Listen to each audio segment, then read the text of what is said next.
So I said I was going to try and go as much as possible before the cinema closes, and I was there again this evening. I realise that not everybody watches these as they go up, so the fact that Baby Girl was yesterday may be irrelevant, but it was, and here we are again, once again on my driveway after another cinema trip this evening to see the new take on the classic monster film Wolfman. So there are several monsters that have belonged to Universal Studios since, going all the way back to the beginning of cinema, and Wolfman is one of them. So this is a fresh take on the story by writer-director Lee Whannell. Whannell is probably best known for creating the Saw franchise with his friend James Wan, and they've worked together several times. And back in 2020, Lee Whannell wrote and directed a fresh take on another classic, which was The Invisible Man. And it's because he was responsible for that I went to see this evening, because I really like The Invisible Man. I remember seeing it, I think, just before cinemas closed for the first lockdown in 2020. It starred Elizabeth Moss, and I thought it was absolutely superb. So I was intrigued to go and see Wolfman tonight. Unfortunately, I was a little bit disappointed. And my intention when I go and see a film, it's never to be, I mean, I guess, yes, critical, because I do think of myself as a film critic, even though I'm just a woman in a car on our driveway. But my intention is never to go in with my claws out, no pun intended, to hate something. Like, I'm always open to the idea that even if I don't think it's my bag or it's not particularly well reviewed, that I will, enjoy it. I'll try. And I did try, and I didn't hate it. Just genuinely was a little bit, not bored, that's too harsh. I'll give you the overview. Plot-wise, bit of a summary. There is a couple living in New York. They are Charlotte and Blake. Is his name Blake? Yeah, I think it is. Charlotte and Blake, Lovell and their daughter Ginger. He is a stay-at-home dad and a writer who is currently between jobs, and Charlotte is a journalist working at what appears to be possibly a newspaper in New York. Their relationship perhaps isn't in the best shape. He's very much the primary caregiver to their daughter Ginger, who looks to be about 10, 11, I'd say. And then he receives notice that his father has finally been declared dead. He's been missing for a long time, but they've now sort of declared him deceased, issued a death certificate, and so on. The film actually starts with Blake as a child, living with his dad on a farm in a very remote, beautiful, but frighteningly remote part of Oregon.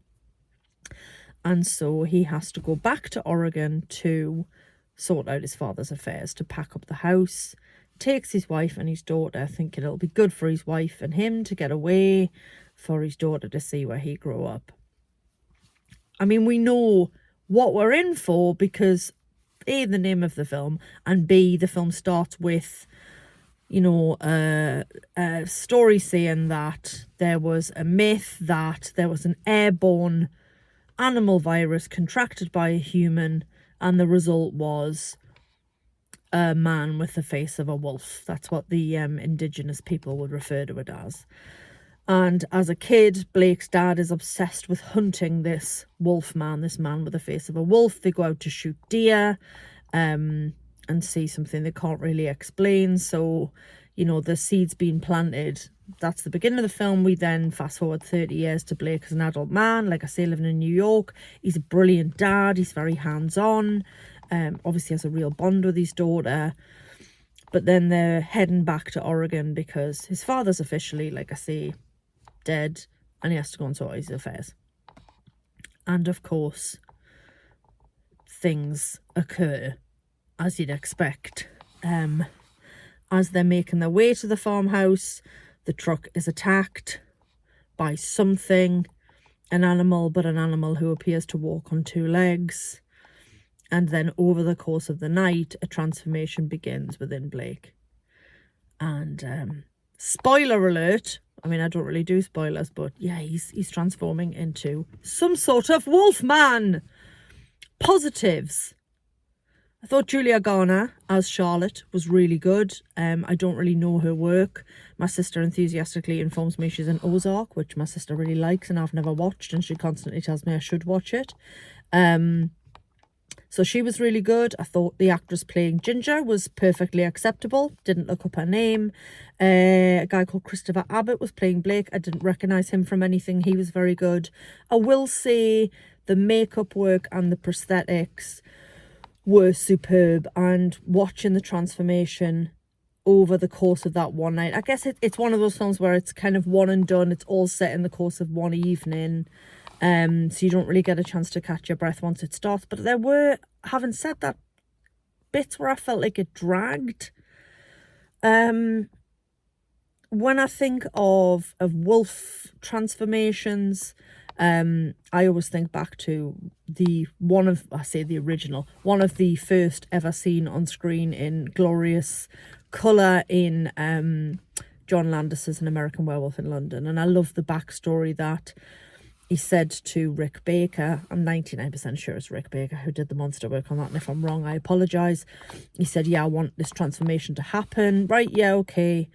I want it to happen in the middle of a living room in full light. Brilliant. Not in the shadows, not in the dark. We want to see this guy go from man to beast with the lights on. Not ideal. With this, it's kind of subtle changes. His eyes, he sort of stops seeing the whites of the eyes.